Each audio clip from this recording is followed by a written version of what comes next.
Salam saudara terkasih dalam Kristus Yesus, kita jumpa hari ini pada renungan harian Embun Pagi.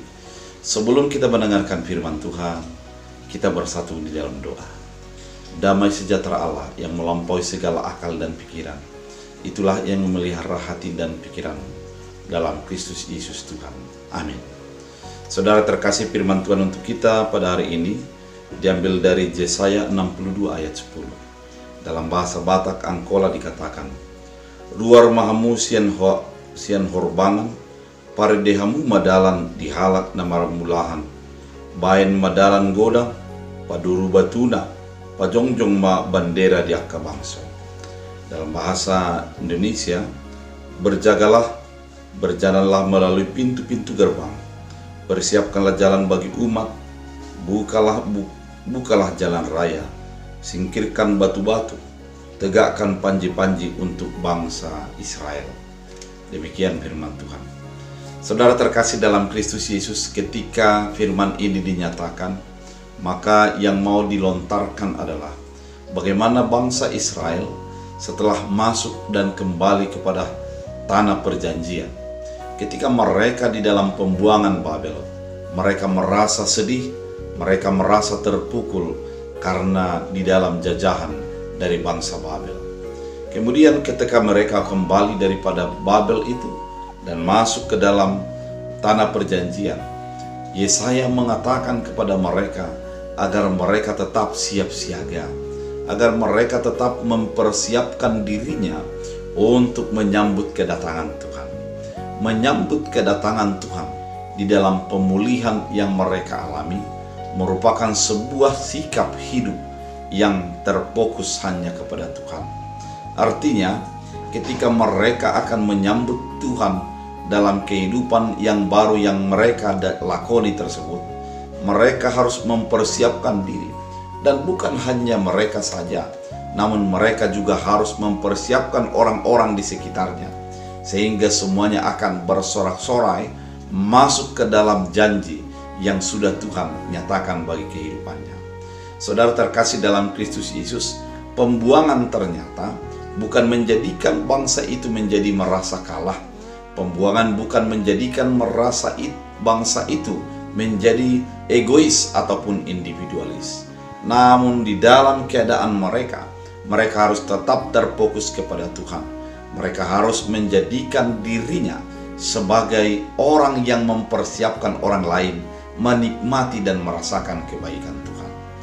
Kehidupan bangsa Israel yang penuh dengan kesusahan itu harus juga mempersiapkan bagi Tuhan jalan di mana agar masuk bangsa-bangsa lain dalam mengenal Tuhan. Saudara terkasih dalam Kristus Yesus, kehidupan kita sering seperti orang Israel, di mana ada terjadi ratap dan tangis, ada terjadi keputusasaan, ada berbagai persoalan yang datang silih berganti. Namun dalam firman ini kita diingatkan, seberat apapun persoalan yang engkau hadapi, seberat apapun pergumulan yang engkau jalani, engkau harus tetap fokus kepada Tuhan dan tetap peduli kepada orang di sekitarmu.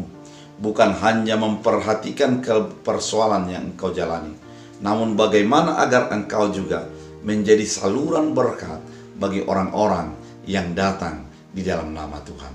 Saudara terkasih dalam Kristus Yesus, siapkan diri Anda untuk menjadi saluran berkat. Siapkan diri Anda untuk menjadi dengan kehadiran kita, orang lain merasakan kehadiran Allah dalam kehidupannya.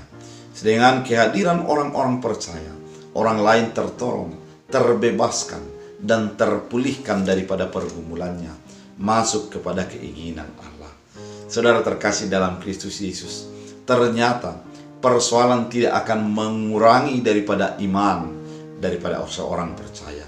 Persoalan tidak akan mematahkan kasih dalam kehidupan sebagai orang percaya. Namun di dalam segala keadaan yang dihadapi, dia terus mengarahkan dirinya kepada Allah, dan dia juga selalu memberikan hati dan pikirannya kepada orang-orang di sekitarnya, sehingga orang-orang yang datang melihat kemuliaan Tuhan melalui kehadiran sebagai orang percaya dalam kehidupan kita. Kita bukan menjadi menunjukkan diri kita, namun menunjukkan Allah yang penuh kasih dan penuh pertolongan itu, sehingga mereka, orang-orang yang belum mengenal Allah, menjadi tertolong dan terlepaskan. Oleh karena itu, saudara terkasih, biarlah firman ini menuntun kita dan mengarahkan hidup kita untuk selalu berbuat yang terbaik bagi orang di dalam segala pergumulan yang mereka hadapi. Kita bersatu dalam doa. Terima kasih Tuhan atas firman yang Engkau nyatakan melalui kitab Yesaya. Kami menjadi diingatkan kebaikan Tuhan. Kami diingatkan pertolongan Tuhan. Kami menjadi disarankan agar kami menjadi berbuat baik dalam segala keadaan. Jadikan firman-Mu berakar, berbuah, bertumbuh bagi hidup kami. Dalam Kristus Yesus. Amin. Tuhan Yesus memberkati.